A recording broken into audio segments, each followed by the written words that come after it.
107 নম্বর আয়াতের মধ্যে বলেন, ইন্নাল্লাযীনা আমানু, নিশ্চয়ই যারা তোমরা ঈমান এনেছো,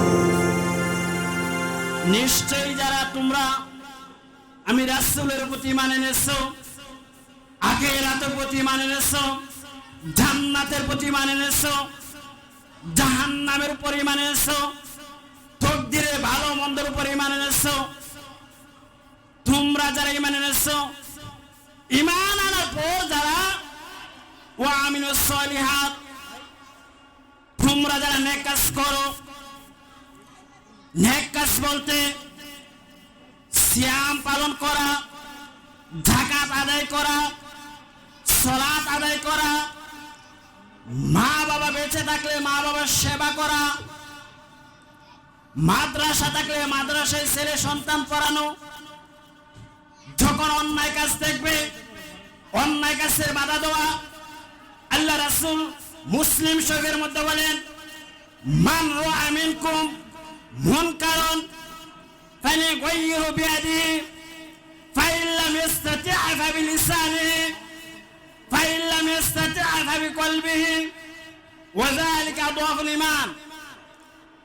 আল্লাহ রাসূল সাল্লাল্লাহু আলাইহি ওয়াসাল্লাম বলেন, তোমরা যখন অন্যায় কাজ দেখবে, অসৎ কাজ দেখবে, তখন তোমরা হাত দ্বারা বাধা দিবে। এখন আমরা দেখতে পাচ্ছি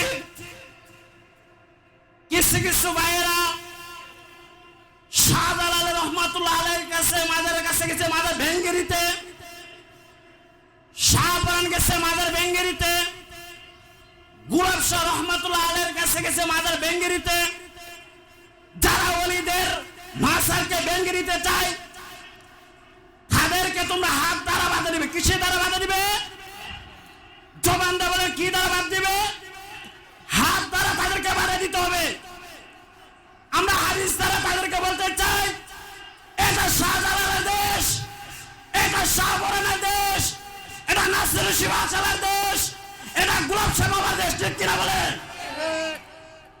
এরপর ইনশাআল্লাহ নবী সাল্লাল্লাহু আলাইহি ওয়াসাল্লাম বলেন, তোমরা যারা হাত দ্বারা বাধা দেওয়ার ক্ষমতা না থাকে, তোমরা জবান দ্বারা বাধা দিবে। জবান দ্বারা যারা তোমার ক্ষমতা না থাকে, তো অন্তর দ্বারা পরিকল্পিতভাবে তাদেরকে ঘৃণা করবে। ঠিক কিনা? যারা আল্লাহর ওলিদের মাজার ভেঙে দিতে চায়, আজকে মহিলা মাদ্রাসাকে তা থেকে তাদেরকে আমরা জানান দিতে চাই, এটা শাহজালালের দেশ।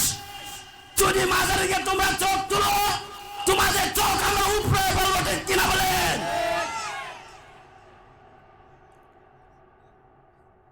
আমরা সুন্নি উলামায়ে কেরাম শান্তিপ্রিয়, আমরা অশৃঙ্খল পছন্দ করি না, কিন্তু যখন গোলাপ শাহ বাবার মাজারের দিকে তারা চোখ তুলবে, তখন কি আমরা তাদেরকে ছেড়ে দিব? ছেড়ে দিব না। এরপর ইনশাআল্লাহ তাআলা বলেন, কানাত লাহুম জান্নাতুল ফিরদাউসি নুজুলা, যারা ঈমান এবং নেক কাজ করবে তাদের জন্য আমি রেখে দিয়েছি জান্নাতুল ফিরদাউস। সুবহানাল্লাহ। আল্লাহ সুবহানাহু ওয়া তাআলা 28 নম্বর সূরা গাশিয়া 8 থেকে 16 নম্বর পর্যন্ত বলেন, উজুহু ইয়াওমাইযিন নাঈমা, যারা জান্নাতে যাবে, জান্নাতে যাওয়ার পর তাদের চেহারা যাবে সজীব। বলে সুবহানাল্লাহ। সুবহানাল্লাহ কি বাড়িতে গিয়েও বলবে? চিৎকার দিয়ে বলেন সুবহানাল্লাহ। যারা জান্নাতি, জান্নাতে যাওয়ার পর তাদের চেহারা সূর্যের মতো চমকাতে থাকবে। বলে সুবহানাল্লাহ। কি জন্য চমকাতে থাকবে? পরে ইনশাআল্লাহ তারা বলেন, লিসাইহা রাদিয়া, তাদের কর্মের কারণে সন্তুষ্ট। বলে সুবহানাল্লাহ। তারা যে দুনিয়ার মধ্যে কর্ম করেছিল, দুনিয়ার মধ্যে তারা যে নেক কাজ করেছিল, সকল কিছু ছিল আল্লাহ তাআলার জন্য। তারা সিয়াম পালন করত আল্লাহর জন্য, মা বাবার সেবা করত আল্লাহর জন্য, মাজার জিয়ারত করত আল্লাহর জন্য, ওলিদেরকে ভালোবাসত আল্লাহর জন্য, গোলাম শাহ বাবাকে ভালোবাসত আল্লাহর জন্য। সুবহানাল্লাহ। তারা কি জান্নাত পাবে? এর আল্লাহ তাআলা এরপর আল্লাহ তাআলা বলেন ফি জান্নাতিন আলিয়া, তারা থাকবে সুউচ্চ জান্নাতে। বলে সুবহানাল্লাহ। সুউচ্চ জান্নাত, ছোট্ট জান্নাত হলো আল্লাহ রাসূল সাল্লাল্লাহু আলাইহি সাল্লাম বলেন যাকে আমি ছোট্ট জান্নাত দিব সেটা হচ্ছে 10টা দুনিয়ার সমান একটা। বলে সুবহানাল্লাহ। তাহলে সুউচ্চ জান্নাত কত বড় হবে আমরা কি চিন্তা করতে পারি না? সুউচ্চ জান্নাত কত বড় হবে? একটা পরিধান শুনেন, একটা উপমা দিচ্ছি, একটা বক্স পালং হবে, বিছানা হবে এতটুক বড়, দুনিয়া থেকে 500 বছর রাস্তা। বলে সুবহানাল্লাহ। এত বড় বক্স পালং এর মধ্যে যারা জান্নাতে যাবে থাকবেন কিভাবে? আল্লাহ তাআলা বলেন তারা যদি শুধু নিয়ত করবে যে বিছানার মধ্যে ঘুমাইতে চায়, নিয়ত করার সাথে সাথে অলরেডি তারা ঘুমিয়ে যাবে। সুবহানাল্লাহ। শুধু তাই, ওই জান্নাত পাওয়ার পর আপনি ধারণা করবেন যে দুনিয়ার মধ্যে হিংসা বিদ্বেষ থাকে, ওই জান্নাতে কি হিংসা বিদ্বেষ থাকবে? বকাবকি থাকবে? আল্লাহ বলে না না না, লা তাসমাউ ফিহা লাগিয়া। সুবহানাল্লাহ। সেখানে নেই অশ্লীল বেহায়াপনা, সেখানে নেই গালমন্দ। বলে সুবহানাল্লাহ। শুধু তাই না, দুনিয়ার মধ্যে ঝর্ণা দেখতে কত না সুন্দর। যারা জান্নাতে যায়, জান্নাতে যাওয়ার পর তাদের মন চাইবে ঝর্ণা দেখতে। সুবহানাল্লাহ। আল্লাহ তাআলা বলেন ফিহা আইনু জারিয়া, সেখানে থাকবে প্রবাহিত ঝর্ণা। শুধু তাই নয়, ফিহা সুরুরুম মারফুআতু ওয়া আকওয়াবুম মাওদুআ, সেখানে থাকবে সংরক্ষিত আসন এবং তাদের জন্য পানপাত্র। আপনার জন্য সংরক্ষিত আসন জান্নাতের মধ্যে রেখে দিয়েছেন। সুবহানাল্লাহ। শুধু তাই না, ওয়ালামারিকু মাসফুফাতু ওয়াসারাবিয়ু মাবসুসা, আর সারি সারি গালিচা এবং বিস্তৃত বিছানা কার্পেট। অল্প সময়ের মধ্যে অনেক আয়াত বলবো ইনশাআল্লাহ, যেহেতু সময় কম। এরপর ইনশাআল্লাহ তাআলা ৩৬ নম্বর সূরা ইয়াসিন ৫৫ থেকে ৮৮ নম্বর আয়াত আল্লাহ তাআলা বলেন যারা জান্নাতে যাবে, জান্নাতে যাওয়ার পর তারা চাবে আমার স্ত্রী আমার সাথে বসবাস করুক, আমার স্ত্রী আমার সাথে আনন্দের দিন কাটাক, আমার স্ত্রী আমার সাথে কথা বলুক। চাবে না? আপনি যদি জান্নাতে যান, জান্নাতে যাওয়ার পর আপনি চাবেন না আপনার স্ত্রী আনন্দ করুক? এটা কামনা করবেন না? আহারে, যারা জান্নাতে যায়, জান্নাতে যাওয়ার প্রত্যেকে চাইবে তার সাথে জান্নাতে হুর গিলমান আনন্দ করুক। এটা চাবে না? হ্যাঁ চাবে। আল্লাহ তাআলা বলেন ইন্না আসহাবাল জান্নাতিল ইয়াওমা ফি শুগুলিন ফাকিহুন, জান্নাতের ওই জান্নাত পেয়ে আনন্দ মগ্ন থাকবে।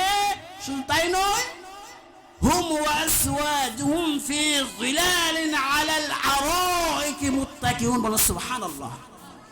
তাদের সাথে থাকবে তাদের স্ত্রীগণ, এমন স্ত্রী থাকবে তাদের চেহারা চমকাতে থাকবে। বলো সুবহানাল্লাহ।